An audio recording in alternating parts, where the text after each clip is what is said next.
Chuck, is it true that you joined the Navy so you can get into radio? Absolutely true.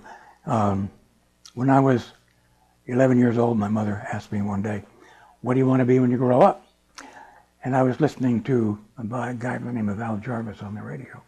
And he sounded like he was having a wonderful time. So I said, "I want to talk on the radio." And my mother took my little face in her hands. She wanted to save me from being cruelly bashed around by society, I guess. And she said to me, "Chucky, people like us don't do that." And my little heart went, "Ah!" And I said, "Nuts. I am not people like us. I am me, and me is going to talk on the radio." And so, okay. And I told my dad about this. And he said, "Well, son, you know, talk on the radio. It seemed to me you're going to have to, you know, have a good education and all of that." And what your mom meant was, we can't afford that. And I know, yeah. And so he had heard, or I had heard, I don't remember which, this a thing about, you know, joining the Navy and take advantage of the Bill of Rights, the GI Bill of Rights, which, even though this was peacetime, the GI Bill was still in effect. And the GI Bill would pay my way through college.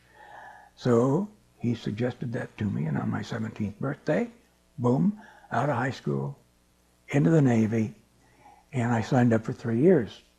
But then about halfway through it, we got a telegram from the Navy that said, "For the convenience of the government, we're going to cut out these 3-year hitches, and you can either sign up for 4 or leave right now." I'm leaving. So essentially, I spent 1.5 years in the Navy, and was out. And then I got home and said, "Okay, I'm going to go to radio school." And my mom said, "Oh no, Chuck, you can draw pictures. You're really a good artist. I want you to do that because God gave you that gift." So in the newspaper, in the Education Wanted or whatever it was, there were these 2 schools. On top was the Art Center School down on Beverly Boulevard in LA. And so I promised her I would go there. And I took my book of drawings to the school, and they said, "Yes, you have talent, but you're not really good enough for our daytime classes, so you have to start in night school." And I said, "Oh, okay." And right under that was Don Martin School of Radio Arts and Sciences, about 4 blocks away. So I went up there and walked in. "What do I have to do to go to school here? Do you have a high school education?" No." "Can you pass a test?" "Absolutely." Took a little test. 5 minutes later, well, whatever, they said, "Okay, you're in."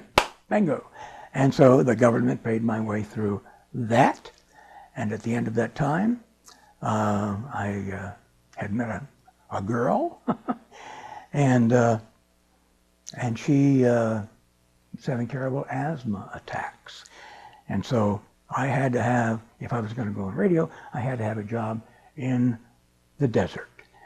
And I called this radio station in the desert, and the guy said, "Can you read?" And I said, "Yeah." And he said, "Well, okay, come on." And there I was, I had my first job. The owner of the radio station also ran the newspaper there. So all he cared about the radio station was to promote his newspaper. And every morning, he would come in and do the morning show. And basically, he'd pick up his newspaper rather, and read what he liked from there, and said, "Well, that's it. Good morning, everyone," and he'd leave. And then the girl, who was our receptionist, or his receptionist, she would come in and take over the rest of the program until I came in at 10 o'clock. And that was that. What was your first day on radio like? I don't remember exactly, except 2 things spring to my mind. One, I was given a cup of coffee by this pretty girl who was the receptionist and also this on-air talent. And she was on the air, and I was watching her, and she was doing all the knobs and do, and you know, in those days, this was this big console and big turntables and so on. And she was doing all of this. I said, wow, you know, she's really good. And so during one of the times that she was playing a record, I was asking her if she could kind of guide me through it. She said, oh, I'll be happy to help.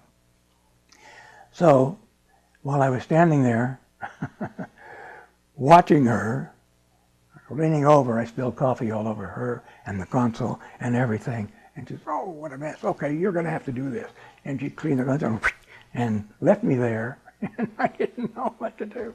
And I kind of tried to figure out how to open the mic. And that was it. I was on the radio. After I introduced the first record and got it to play, I remember looking to the sky and shouting, hey, look at me, Mom. I'm talking on the radio. And that could have been one of the best moments of my life.